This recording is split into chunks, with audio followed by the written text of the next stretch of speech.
안녕하세요. 이런 글을 쓰는 게 참 낯설기도 하고 어색하게 느껴지네요. 저는 올해 67에 인생을 아주 치열하게 살아왔다고 자부할 수 있는 여성입니다. 저는 평생 시장에서 생선을 팔며 살아왔습니다. 새벽 5시면 가게 문을 열고 비린내 진동하는 생선과 하루를 보냈죠.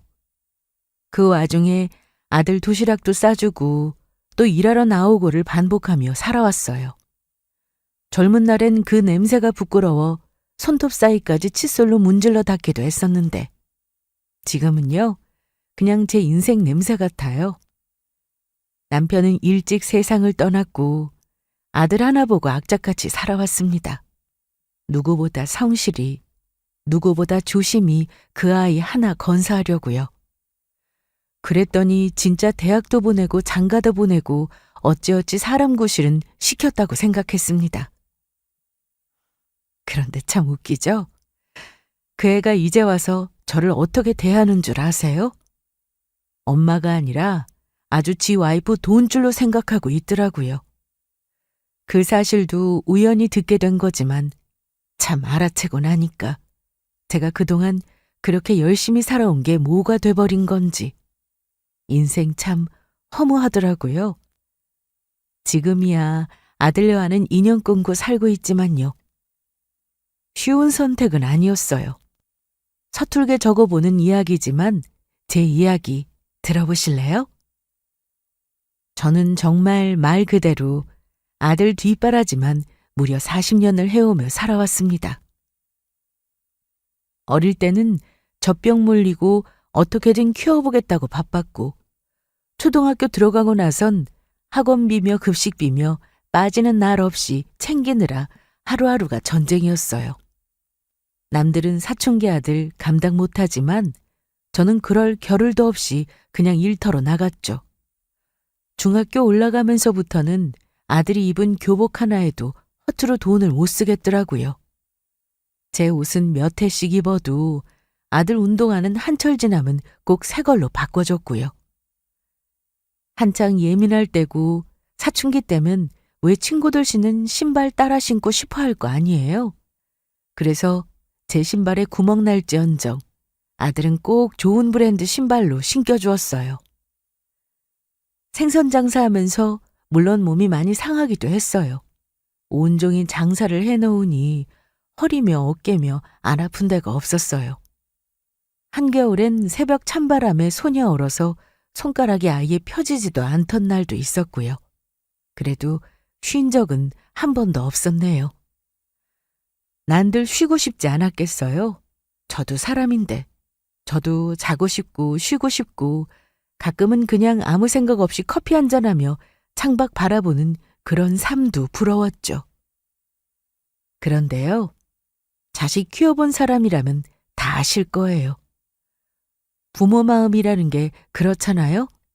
나는 아파도, 나는 힘들어도 자식만큼은 편했으면 좋겠다는 게 부모 마음이잖아요? 내가 이 고생해서라도 제가 나중에 고생 안 했으면 그 마음 하나로 버틴 거죠.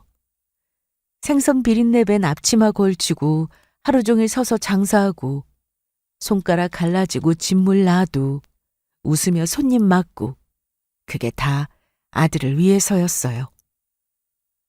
그래서 대학교도 보내고 등록금도 밀리지 않게 냈고 자취방 월세며 교통비며 알뜰히 챙겨줄 수 있었어요. 아들이 고생할까봐 돈 걱정하며 공부 못할까봐 학자금 대출은 생각도 안 하게 하려고 악착같이 벌었어요. 장날은 물론이고 명절에도 가게 문은 닫지 않았죠. 설날 당일 아침에도 가게 앞에 생선 지느라고 있었던 적도 허다했습니다. 그래도 후회는 없었어요. 그 돈이 다 아들한테 간 거니까요. 악착같이 돈 벌어 차곡차곡 모으기도 했습니다. 오로지 이 돈으로 저 아이가 뭐라도 될 수 있다면 하는 생각 하나로만 살았거든요. 그리고 훗날 아들이 성인이 돼서 결혼 얘기가 나왔을 땐 집이라도 한 채 꼭 사주자 다짐했어요. 그게 제 마지막 목표였거든요. 남들은 슬슬 손주 재롱 본다고 할 나이에 저는 여전히 삶이 전쟁이었지만 이 한 가지는 꼭 해내고 싶었습니다. 하루 벌어 하루 사는 시장통에서 5억이라는 돈을 모으는 게 어디 쉬운 일이겠어요? 정말 악착같이 눈에 불을 켜고 모았죠. 주식도 부동산도 몰라서 그 흔한 투자도 제대로 못했지만 적금 붓고 보험 해약하고 뭐든 될 만한 건 다 해가며 모았어요. 한 푼도 허투루 쓴 적 없이요. 그 대신 제 아들 결혼하면 엄마 덕에 좋은 집 산다 고마워.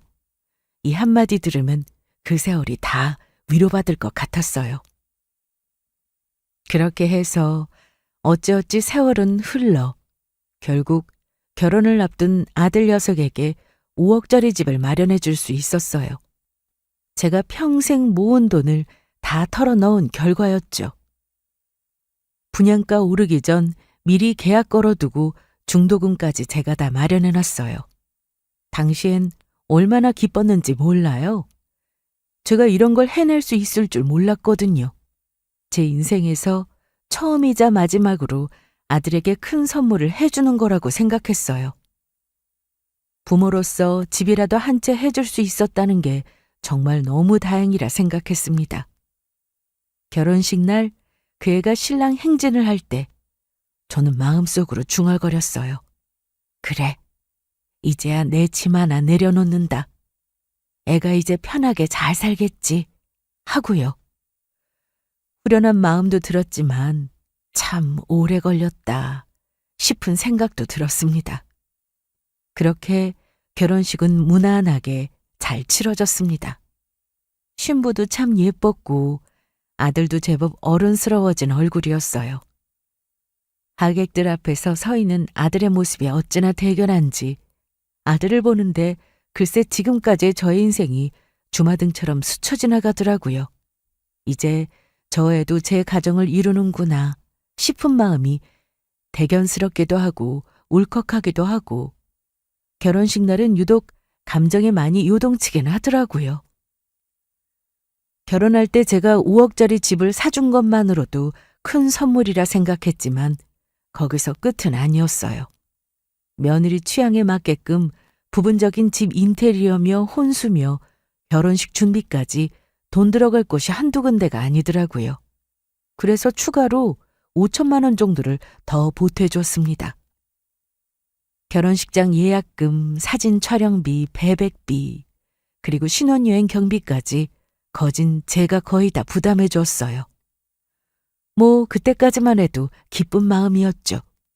하나뿐인 아들이 결혼하는 거니까 이제 그 애도 한 집안의 가장이 되는 거고 부모로서 해줄 수 있는 건 최대한 해주고 싶었어요.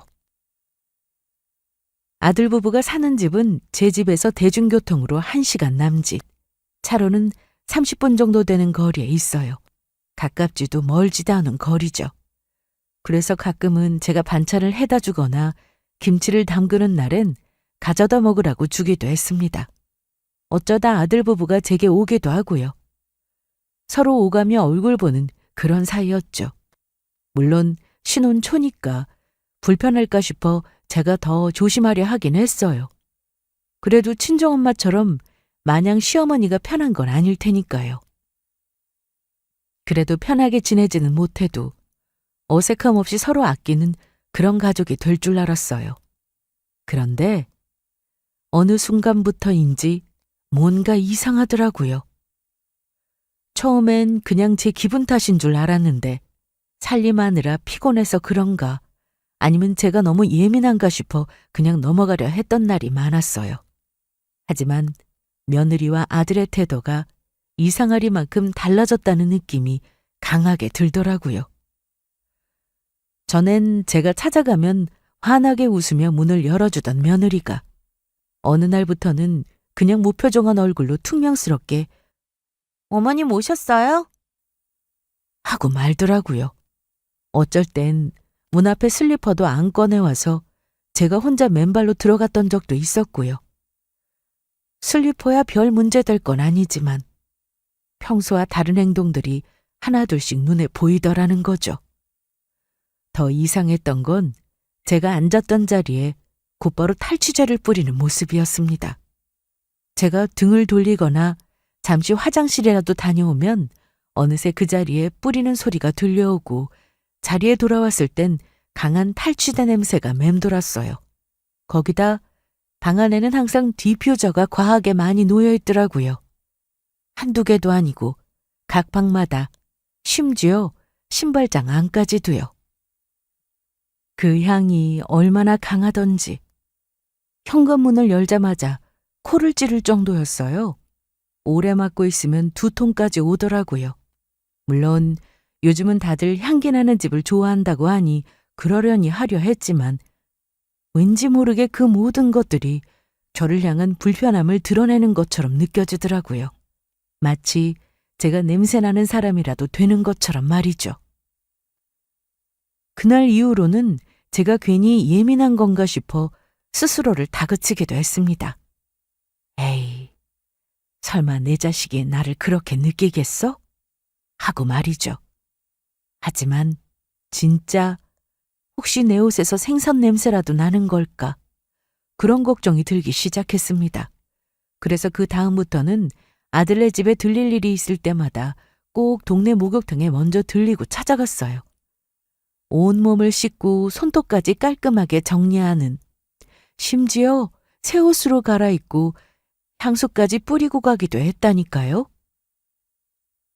그럼에도 불구하고 그 집에 들어서는 순간 느껴지는 그 공기는 여전히 냉랭하더라고요. 며느리의 눈빛이며 아들의 말투며 그리고 말로 설명할 수 없는 그 묘한 거리감이라고나 할까요? 결혼 전에 그렇게 다정하고 살가웠던 며느리는 이제 제 앞에선 잘 웃지도 않고 아들은 그걸 보면서도 아무 말도 안 하더라고요. 심지어 제가 온다는 날이면 아들이 집 밖에 외출 일정을 일부러 잡는 것 같기도 하고 며느리는 갑자기 급한 약속이 생겼다며 제가 집에 도착하자마자 저를 두고 밖에 나가버린 적도 있었어요. 무엇보다도 가장 마음이 불편했던 건 제가 그렇게 큰돈 들여 사준 그 집에서조차 제가 환영받지 못하고 있다는 걸 느낄 때였습니다. 그 집을 마련해 줬을 때 며느리는 정말 감사하다며 꼭 효도하겠다며 울먹이기까지 했었어요. 아들도 엄마 덕분에 진짜 좋은 집에서 신혼생활 하는 거라며 연신 고마워했었죠. 근데 이제 그 고마움의 흔적은 온데간데 없었어요. 이젠 제 존재 자체가 그들의 삶을 불편하게 만드는 무언가가 되어버린 것 같았거든요. 그럴 때마다 제 마음도 흔들렸습니다. 내가 뭘 잘못했나? 실수한 게 있는 걸까? 내가 오지 말았어야 했나? 심지어는 내가 집을 사줘서 이렇게 된 걸까 하는 생각까지 들었어요. 그 집은 제 이름으로 되어 있는데도 말이에요. 네, 명의는 제 이름으로 되어 있어요. 처음부터 그랬거든요. 저는 아들네 부부에게 제 명의로 일단 해둘 것을 제안했었어요. 요즘 젊은 사람들 이혼율이 워낙에 높잖아요. 신중해서 나쁠 건 없겠다 싶어서 결혼 생활이 좀 안정되면 그때 명의를 바꿔주겠다고 이야기해 주었거든요. 그 말에 두 사람 모두 순순히 고개를 끄덕여 주었고 동의했었습니다.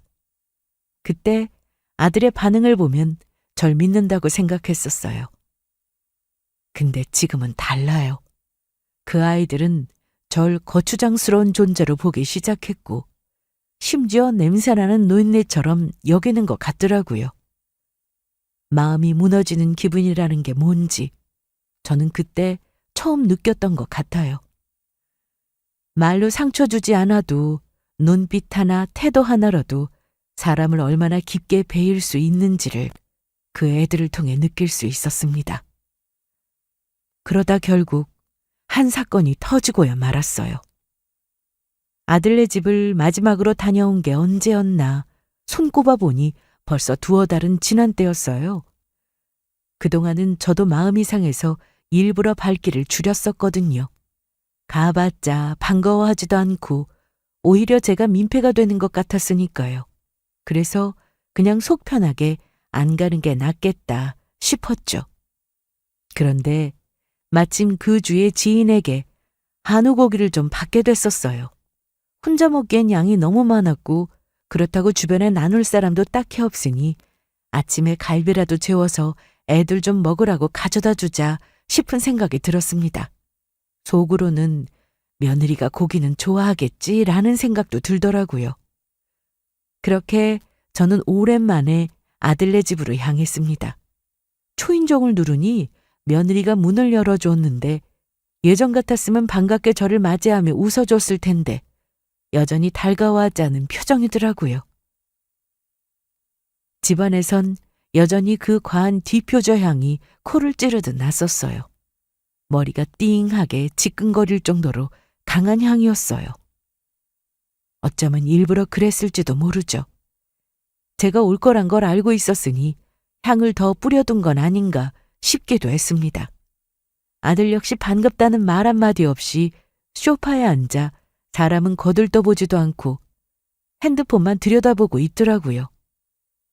괜히 제가 찾아온 게 실수였나 싶은 생각이 곧바로 들었지만 이미 갈비는 들고 왔고 마흔 쓰인 김에 그냥 반찬 몇 가지만 두고 그냥 나가려 했습니다. 주방 쪽에 챙겨온 갈비통을 내려두고는 저는 급한 볼일만 보고 곧바로 집을 나서려 했어요. 화장실에 들어가 손을 씻고 거울을 보는데 제 얼굴이 왜 그리 낯설던지요. 화장실 안에서 내가 여길 왜 온 걸까? 그냥 택배로 보내는 게 나았으려나? 별의별 생각이 다 들었습니다. 마음 한쪽에선 그래도 엄마가 갈비 해줬으니 고맙게 생각하진 않을까 하는 희망도 살짝 품었지만 그것도 잠시였어요. 화장실 문을 열고 나와 거실로 향하는데 두 사람이 주방 쪽에서 대화 중인 소리가 들렸습니다. 그냥 발소리만 냈으면 될 걸. 괜히 멈칫하게 되더군요. 근데 이때 들려온 말이 정말 제 귀를 의심할 정도로 충격적이었습니다. 아, 정말 어머님 오실 때마다 너무 힘들어. 진짜 목욕탕 다녀오셨다는 거 맞아? 솔직히 나는 더 이상한 냄새가 섞인 것 같아. 생선 비린내에다 뭔가 화장품 냄새 같은 것도 섞인 것 같지 않아? 우리 집에 오시면 며칠 동안 그 향이 안 빠진다니까? 소파 쿠션이랑 커튼까지 빨고 다려야 해. 내가 언제까지 이렇게 스트레스 받아야 해? 정말 진심으로 나만 예민한 거야? 아니면 주변 사람들이 말을 안 하는 거야? 어머님은 본인 냄새를 정말 못 맡으시는 거야? 나는 솔직히 잘 모르겠어. 냄새가 그렇게까지 심하게 나나? 나는 코가 묻은 편이라 평소에도 잘 못 느끼잖아. 당신이 워낙 후각이 예민해서 그런 것 같은데 어쩌겠어. 당신 입장에선 하루 종일 향기 나는 집에서 살다가 갑자기 그런 냄새나면 불편할 수도 있지. 특히 집 꾸미는 거 좋아하고 청결에 진심인 당신한테 더더욱 그럴 수 있지. 얼마큼 심한 냄새가 나는 걸까? 목욕탕 다녀온다고 하신 이유로는 비누 냄새밖에 나는 안 맡아지던데 나도 느껴보려고 하는데 진짜 모르겠어. 근데 일단 당신이 기분 나쁜 거면 나도 속상하지. 이건 기분 나쁜 걸 넘어서 이제는 도저히 못 참겠어. 진짜 진지하게 말하는데 여보, 우리 집에 비린내 냄새나는 어머님 좀 못 오게 해. 냄새도 냄새지만 그 오실 때마다 간식거리 사오시잖아. 지난번에 난 찹쌀도넛도 안 좋아하는데 그 기름 묻은 비닐봉지 들고 오셔서 주방에 떡하고 놓고 가시는데 진짜 너무 싫어서 치를 떨었어. 갈비도 좋고 김치도 고맙지. 근데 왜 그렇게 남의 집을 함부로 대하시는지 몰라? 저번에 나 토할 뻔한 적도 있었잖아. 같이 먹는 찌개에 숟가락을 왜 넣으시냐고. 덜어먹는 건 기본 아니야? 우리 엄마는 안 그런데 어머님은 왜 그러시는 거야? 도대체 이제 결혼한 지 얼마 되지도 않아서 계속 참고 참았는데 더는 못 참겠어. 알겠어. 그렇게까지 불편한 줄 몰랐지. 당신이 요즘 임신 준비한다고 더 예민하잖아. 스트레스 받는 것도 안 좋아. 내가 엄마한테 잘 말해놓을게. 앞으로 우리 집에는 그냥 오시지 않도록 말이야. 그래도 솔직히 말해서 엄마 덕분에 이 집 산 거잖아. 5억 집 어디 쉬운 줄 알아? 우리 둘이선 절대 못 샀지. 오늘까지만 봐드리자. 다음부터는 내가 알아서 정리할게. 알지. 근데 싫은 건 싫은 거잖아? 그거 숨기는 게 더 스트레스일 수도 있어. 그럼 당신도 나 저번에 이야기했던 거 꼭 들어줘야 해? 나 임신하게 되면 산후조리원부터 도우미의 시터까지 전부 어머님이 비용 대주시는 거 맞지? 솔직히 우리 맞벌이 하면서 그 비용 감당 안 되는 거 알잖아. 그리고 나는 집에서 애만 볼 자신 없어. 무조건 일하러 나갈 거야. 죽음이라도 어머님한테 말씀드려놔. 우리 임신 준비 중이고 재정 지원 좀 팍팍 해달라고. 내가 지금 직접 말해? 아무래도 아들인 당신이 말하는 게 제일 베스트일 거야. 나 진짜 출산할 때 산후 도우미 대신 어머님이 도와주러 오신다? 그럼 난 우울증 100% 확정이야. 돈으로 도와주시는 건 감사한데 그 이상은 절대 안 돼. 알겠지? 아이, 알았어. 내가 엄마한테 다 알아서 말할게. 필요한 거 있으면 바로바로 말해. 하나밖에 없는 아들의 와이프인데 당연히 다 들어줘야지. 엄마야 뭐 돈 들어갈 데도 없고 재산도 남아도는 거 뻔하잖아. 이 집 명의만 조만간 우리 이름으로 하면 더없이 완벽해. 이제 우리 아기도 생기면 더더욱 엄마가 우리 챙겨줘야지. 당신 필요한 건 내가 다 말만 하면 바로바로 받아올게. 육아용품 같은 것도 최고로 좋은 거 사고 남 쓰던 거 말고 다 새 것으로 싹 다 준비할 수 있게 해줄게. 그나마 돈이라도 대주시니까 망정이지. 아니었으면 진작에 어머님이랑은. 무슨 말인지 알지? 내 성격 당신도 알잖아. 겉으로 웃고 있어도 속으로 얼마나 불편해하는지. 결혼 초반엔 진짜 좀 잘해보려고 노력하긴 했어. 내가 못된 며느리 되는 건 싫었거든. 근데 점점 갈수록 도저히 감당이 안 되는 걸 어떡해. 성향 자체가 너무 다르니까. 지금은 그냥 딱 돈만 받는 관계, 그게 딱 적당해. 그 이상도 이하도 아닌. 내가 이 정도로까지 받아주는 것도 솔직히 기적인 거 당신은 알아야 해. 알아. 이런 상황에서도 이렇게까지 맞춰주는 거 고맙게 생각하고 있어. 엄마는 달라는 대로 다 해줄 거야. 지금까지도 내 부탁 거절하신 적 단 한 번도 없어. 지금까지 당신이 참고 있었던 것도 당연히 알지. 내가 더 적극적으로 할게. 좀만 더 참자. 명이 바뀌기 전까지만 우리가 손해 안 보게만 신경 쓰자. 어? 어차피 엄마는 결국 다 줄 사람이야. 기다리기만 하면 돼. 그날 화장실 문을 나서던 제 발걸음이 얼어붙은 채 그대로 거실로 향하지 못하고 주방 앞에 멈춰섰어요. 들려오는 두 사람의 대화는 충격을 넘어 저를 우습게 본다는 확신을 심어줬고 그 순간 저는 어떤 말로도 설명할 수 없는 감정에 휩싸였습니다. 그렇다고 제가 문을 박차고 들어가 울부짖거나 소리치며 따지진 못했어요. 제가 살아온 인생이 그렇게 감정에 휘둘릴 만큼 가벼운 게 아니었으니까요. 괘씸하고 또 괘씸했어요. 이게 그때 제가 느낀 모든 감정의 단계였어요. 아들 녀석은 그래요. 그래도 조금은 다르길 바랬어요. 제가 배 아파 낳았고 제가 길렀고 제가 모든 걸 걸고 사랑했던 아이였으니까요.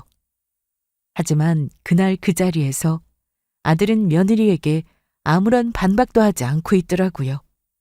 오히려 맞장구를 치며 절 돈줄로 취급했고 그 와중에도 명의만 어떻게든 넘겨받을 생각을 하고 있더라고요. 그 이야기를 하고 있는 사람이 제 아들이라는 게 더 치욕스럽게 느껴졌어요. 저는 아무 말 없이 현관으로 나왔습니다. 먼저 갈게라는 그런 인사 한마디도 없이요. 말없이 나서는 저를 보며 아들과 며느리는 어리둥절해했지만 무시하고 저는 신발을 신었어요. 다리가 후들거리는 걸 참으면서 말이죠. 애써 허리를 펴고 정수리를 곧게 세우고는 조용히 문을 닫고 나왔습니다.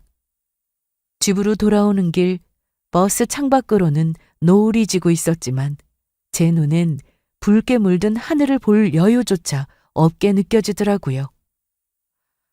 한 생애를 바쳤는데 그 끝이 이토록 쓸쓸하고 모욕적일 수 있나 싶더라고요. 집으로 가는 길에 아들의 문자와 부재중 전화가 쏟아졌었어요. 하지만 저는 답하지 않았습니다. 어느 한 문장도 그냥 보기 싫었어요. 아들의 목소리를 듣는 건 더더욱이요. 그 뒤로 저는 며칠을 알아누웠습니다. 가게 문도 닫고요. 몸이 아픈 게 아니라 마음이 병이 난 거였어요. 이게 바로 사람들이 말하는 마음의 병인가 싶었습니다. 잠을 자도 가슴이 요란하게 뛰어 답답하면서 숨도 편히 못 쉬겠고 먹는 것도 넘어가지 않고 그제야 실감이 났어요. 내가 딸랑 하나 있는 자식에게 이렇게까지 배신당할 수 있구나 하면서요. 제가 살아온 모든 시간이 헛된 것 같았습니다. 아들의 첫걸음마며 초등학교 입학식, 수능날 도시락 싸던 기억, 대학교 입학식, 졸업사진 찍던 날. 그 모든 게 눈앞에 주마등처럼 스치는데 그 끝은 고작 저런 말들을 엿들은 것으로 마무리되었잖아요. 인생 헛산 거죠. 한 달쯤 그렇게 흐느적거리며 지냈던 것 같아요. 어떤 날은 그냥 멍하니 창밖만 바라보기도 하고 어떤 날은 어처구니가 없어 울기도 했다가 웃기도 했다가 제정신이 아니었죠. 그러다 문득 생각이 들더군요. 쟤는 저렇게 제 짝만 나 지 인생 산다고 하는데 나라고 계속 이러고 있을 수야 없지. 앞으로 살 날보다 산 날이 더 많은 저는 남은 제 시간들을 그냥 허비하게 둘 수가 없겠더라고요. 그래서 저는 움직이기 시작했습니다. 마치 제 인생의 두 번째 막이 열리는 것처럼요. 솔직히 저는 아들에게 고생한 보상을 바란 적은 단 한 번도 없었어요. 살면서 너 이렇게 키워줬으니 뭐라도 해줘야지 그런 생각조차 가져본 적도 없었고요. 그저 남들처럼 잘 살기만 하면 부모한테 애써 효도 안 해도 괜찮다고 생각했어요. 그런데 엄마를 이렇게 우습게 여기고 뒤통수를 치는 건 그건 정말 아니잖아요? 그건 사람이 할 짓이 아니라고 생각해요. 그래서 저는 내용 증명이라는 걸 아들네 집으로 보냈습니다. 현재 귀하가 거주 중인 주택은 귀하의 명의가 아닌 나정이의 단독 소유입니다. 향후 30일 이내 해당 주택에서 퇴거하시기 바랍니다. 응하지 않을 경우 명도 소송을 진행할 예정임을 통보드립니다. 저는 법무사 사무실에서 알아서 정리해준 내용 증명서를 곱게 봉투에 넣어 아들네 집 주소로 등기 우편을 보냈어요. 아마 두 사람 다 놀랐겠죠. 그 아이들이, 아니, 아마도 며느리가 제일 놀라지 않을까 싶습니다. 그동안 그 집을 자기들 집인 양 살면서 이제 곧 명의도 자기들 걸로 넘어올 거라 믿고 있었을 테니까요. 두 사람 다 저 서류를 받고 나서도 반박할 수 있는 말은 없을 겁니다. 법적으로도 도의적으로도. 본인 명의의 집도 아닌 곳에서 당당하게 사는 거니까요. 저는 이참에 모든 걸 정리하자 싶었습니다. 가게도 정리하고 살고 있는 집에서의 짐도 조금씩 정리하기 시작했어요. 내용 증명을 보낸 지 사흘째 되는 날이었을 겁니다. 가게를 마저 정리하고 늦은 오후 집에 돌아와 막 물을 한 잔 마시려던 참에 핸드폰이 요란하게 울리더라고요. 화면에 뜬 이름은 며느리였습니다. 잠시 망설였어요. 받지 말까 하다가 그래도 궁금하긴 하겠지 싶었고 본인 집에 대체 왜 그런 등기를 보냈느냐고 따지려나 싶기도 했어요. 그래서 저는 느긋하게 전화를 받았습니다. 여보세요? 어머님, 저예요. 저희 집으로 보내신 이게 도대체 뭐예요? 등기 하나가 도착했는데 보니까 내용 증명이라고 적혀 있거든요. 퇴거 요청이라는 말이 있는데 이게 무슨 말이에요? 너무 당황스러워서요. 갑자기 이런 걸 저희에게 보내시면 저희 보고 어떻게 하라는 건지 무슨 오해가 있으신 것 같아서 여쭤보는 거예요. 이런 중대한 건 저희랑 먼저 상의라도 해주셨어야죠. 대체 왜 그러신 건지, 뭐가 문제인지 설명 좀 해주세요. 제가 뭘 잘못했는지도 모르겠고, 솔직히 지금 남편이랑 저랑 완전 멘붕 상태예요. 이런 일은 미리 얘기하고 조율하는 게 서로에 대한 기본 예의 아닌가요? 기본 예의? 참, 거창하게 설명해 줄 것도 없어. 한국말이 어렵니? 그 종이 그대로 읽어보면 되잖아. 말 그대로야. 네가 지금 살고 있는 집, 그거 내 집이잖니. 그래서 내가 너희한테 나가라고 하는 거고. 이 상황이 도저히 이해가 안 되고 모르겠다면 법원에서 자세하게 설명 듣던가. 이제 와서 당황하는 얼굴 보기 싫고 말 섞을 일도 없어. 그냥 조용히 짐 싸서 나갈 준비해. 그 집은 이제 너희가 더 이상 살 자격이 없는 것 같다. 사람을 그렇게 무시하고 욕하면서도 그 집이 마치 네 것처럼 굴 수 있을 거라고 생각했니? 아니, 어머님. 그게 무슨 말씀이세요? 왜 갑자기 그렇게까지 말씀하세요? 저희가 언제 그런 판단받을 일을 했다고요? 너무 억울하네요. 진짜 이런 식으로까지 하시면 저희는 정말 갈 곳도 없어요. 집 대출도 못 받고 지금 상황에선 당장에 이사도 어려운데 하나밖에 없는 아들한테 이런 식으로 하시는 게 맞아요? 저희가 뭘 그렇게 잘못했는지 솔직히 잘 모르겠고요. 남편이랑도 다시 얘기해보시고 뭐 오해가 있으신 게 있으시면 제대로 이야기하고 오해 풀면 되는 거잖아요. 이건 너무 일방적이잖아요. 너 진짜 몰라서 묻는 거냐? 내가 바보인 줄 아니? 너희가 지난번 거실에서 한 말들 내가 다 들었다. 내가 냄새가 난다니? 생선 비린내가 집에 밴다느니? 찌개 같이 한번 먹었다고 뭐 토가 나와? 임신하면 시터비를 대줘? 정말 내가 너희한테는 그렇게 돈줄로밖에 안 보이든? 그런 말하면서 그 집에서 사는 게 아무렇지도 않았니? 그 집이 네 거인 줄 알았어? 내가 너희한테 그 집 줄 생각 접은 건 그날로 끝났다. 아니, 어머님. 그때 그건 진짜 오해예요. 제가 그런 식으로 말하려던 건 아니었어요. 그날은 제가 좀 예민하기도 했고 약간 짜증이 나 있었던 건데 그걸 어머님이 그렇게 들으신 거라면 진짜 죄송해요. 그날 어머님이 인사도 없이 나가셔서 혹시나 저희 이야기 들으신 건가 싶어 마음에 자꾸 걸려서 사과드릴까 했는데 제가 타이밍을 놓쳤어요. 진짜 그 뜻은 아니었어요. 저 그런 사람 아니에요. 어머님도 아시잖아요. 저 그렇게 막말하는 스타일 아닌 거. 지금 너무 당황스러워서 말이 잘 안 나오는데요. 진짜 오해시고요. 제발 한 번만 기회를 주세요. 다시 찾아뵙고 설명해드리고 말씀드릴게요. 됐다. 그거 오해인지 진심인지도 내가 구분 못할 것으로 보이니? 그날 네가 한 말이 모두 진심이었던 거 다 안다. 내가 그걸 직접 듣지 않았더라면 지금도 속고 있었을 거 아니냐? 이제 와서 뭐가 오해고 뭐가 진심이 아니었다고 말해도 나는 들을 생각도 믿을 여지도 없어. 너희가 어떤 마음으로 날 대했는지 그날 한 문장 한 문장에 다 들어있었다고 본다. 이제 와서 사과한다고 달라질 것도 없고 내 인생에서 너희는 이제 없는 거라 생각하마. 내용 증명 읽은 대로 30일 안에 퇴거 준비하고 더는 나한테 전화하지 마.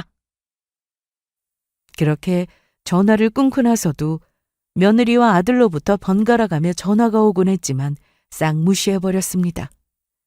내용 증명을 보내고 며칠 뒤 아들과 며느리는 결국 답을 하지 않더라고요. 미안하다는 말도 집을 나가겠다는 말도 없었어요. 고작 전화 한 통, 메시지 몇 줄. 그들이 보여준 반응은 그동안 보여준 무관심과 별반 다르지 않다고 생각했어요. 그러니 저는 준비했던 대로 다음 단계를 밟았죠. 법무사를 통해 명도 소송을 정식으로 접수했어요.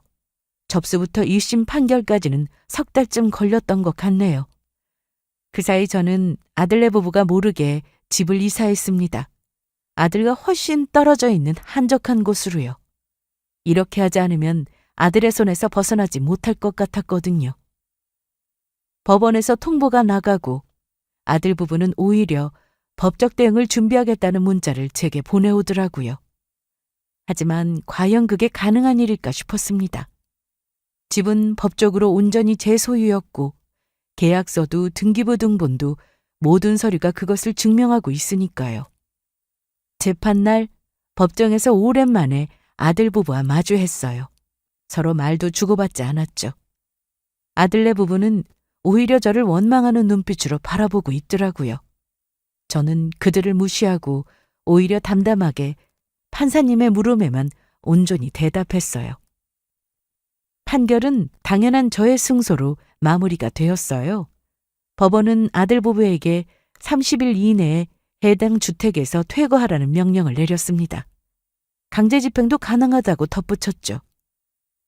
법정 밖을 나서자마자 그토록 저를 노려보던 아들이 저를 붙잡고 이야기하더군요. 엄마, 잠깐만. 나랑 이야기 좀 하자. 왜 이렇게까지 하는 거야? 자식한테 이건 진짜 아니지 않아? 진심으로 어이없고 충격 그 자체야. 뜬금없이 내용 증명 보내고 명도 소송까지 하고 이게 부모가 할 짓이야? 우린 가족이잖아. 엄마가 화났다는 건 알겠는데 이렇게 법정까지 오게 만들 일은 아니잖아. 그냥 말로 하면 될 일이고 집에서 앉아서 차 한잔하면서 풀 수 있었던 거잖아. 왜 이렇게까지 하는 건데? 앉아서 차 한잔하면서? 그게 되던 사이였으면 여길 왜 왔을까? 내가 너랑 얘기를 안 하려던 게 아니라 너랑은 더 이상 얘기를 해봐야 소용없다는 생각이 들어서 이렇게까지 오게 된 거야. 네가 한 말, 네가 나를 어떻게 생각하는지 그날 거실에서 지아랑 나눈 대화를 내가 모르니? 냄새난다, 비린내가 밴다, 집에서 나가게 해달라. 그건 시어머니 두고 할 수 있는 이야기이고 그리고 그 뒤에 뭐라고 했더라? 나는 돈 들어갈 데도 없으니까 달라는 대로 다 줄 거라고? 그때 알겠더라. 내가 너희한테 돈 줄 그 이상도 그 이하도 아니라는 걸. 아, 엄마 진짜 왜 그래? 그건 진짜 오해라니까? 내가 그날 아무 생각도 없이 그냥 대화 흐름상 와이프 맞장구 쳐준 거야. 솔직히 엄마가 그 자리에 있었던 줄도 몰랐고 아무리 그래도 그걸로 우리가 이렇게까지 틀어지는 건 너무 가혹하잖아.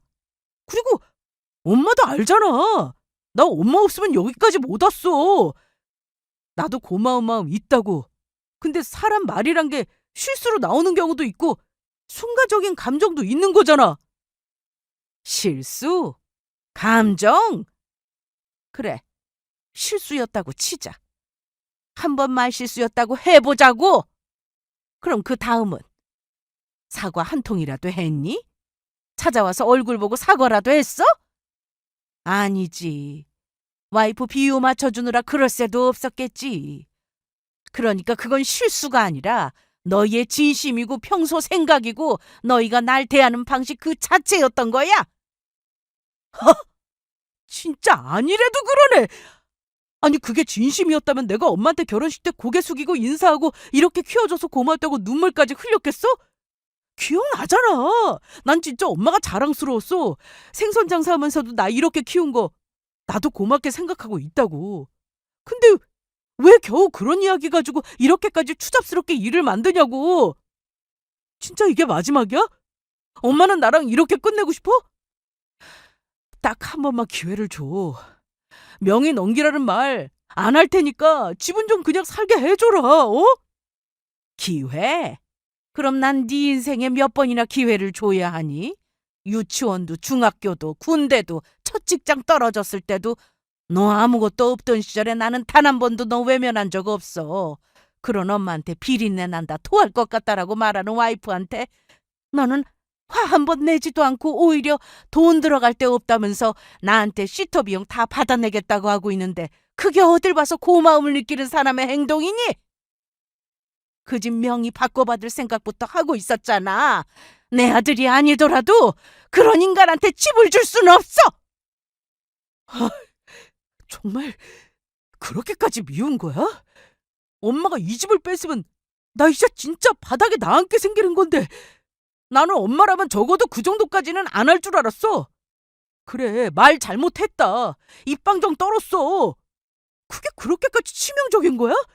엄마는 왜 한 번도 물어보질 않아? 왜 그런 말을 했냐고? 무슨 마음이었는지? 가족은 천륜이라며. 근데 이런 식으로 대한다고?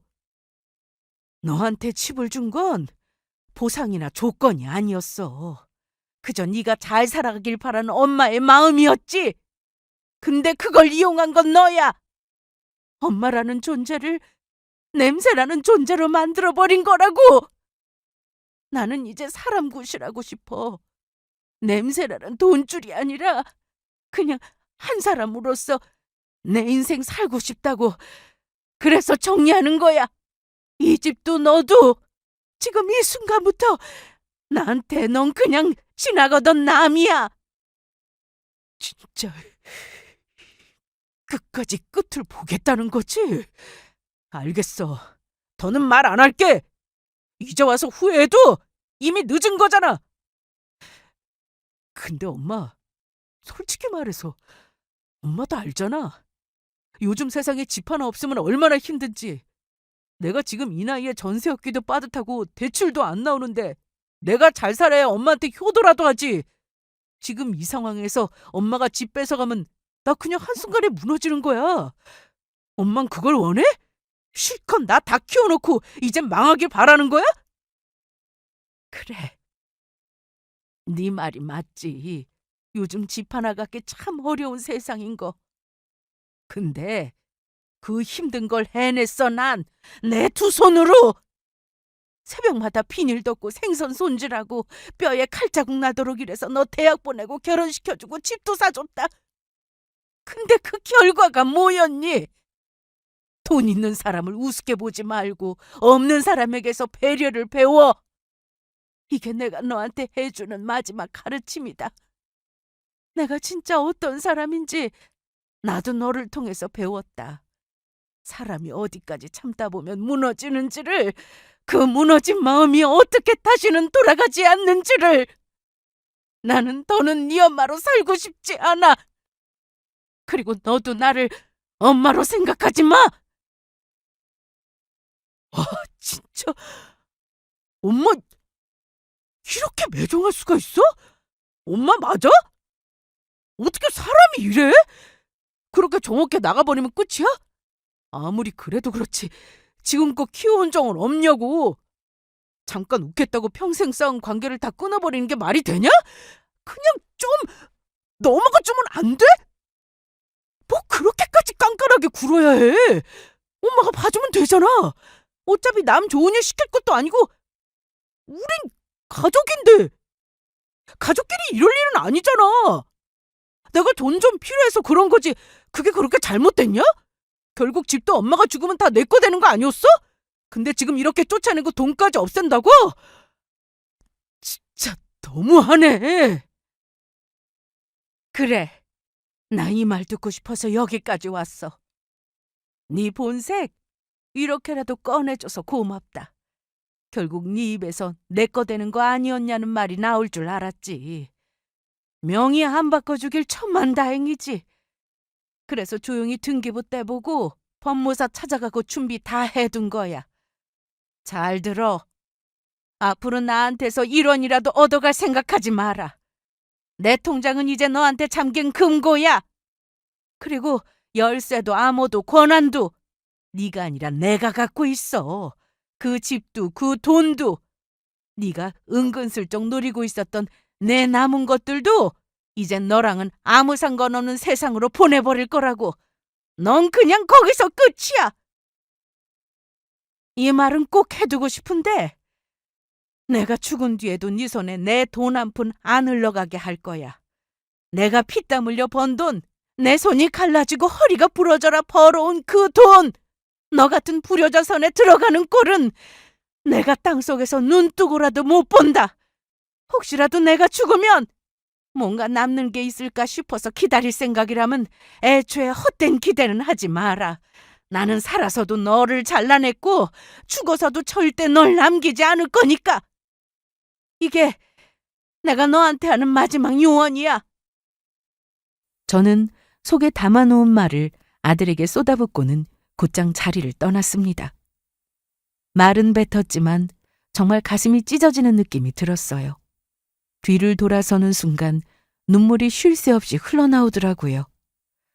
길을 가면서도 소리내어 우는데 사람들이 연신 이상하게 쳐다보는데도 참기가 어려웠습니다. 그래도 이렇게 터트려야만 속이 후련할 것 같았어요.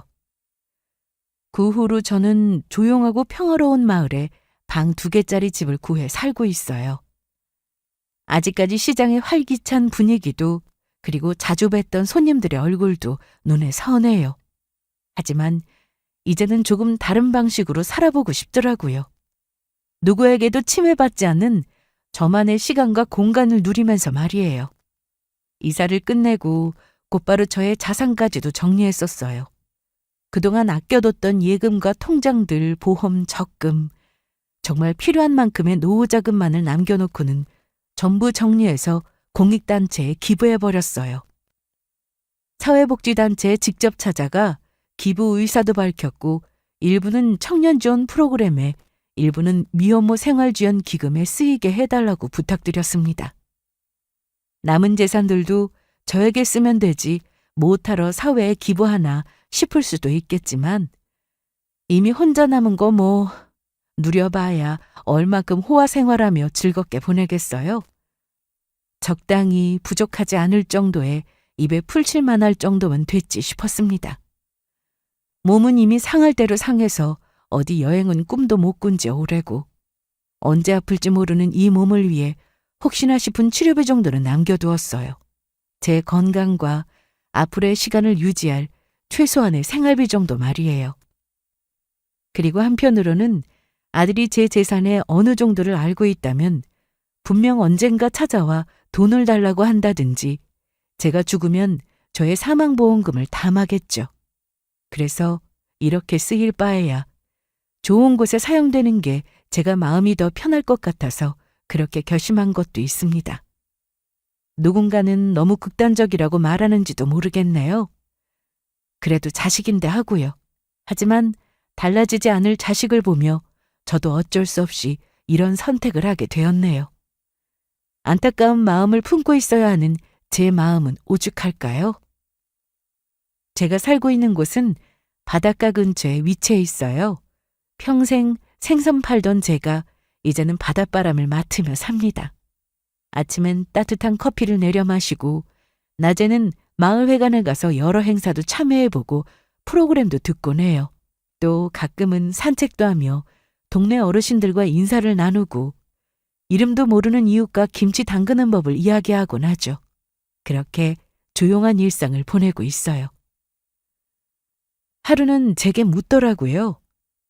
혼자서 외롭지 않으냐고, 혼자여서 쓸쓸하지 않냐고.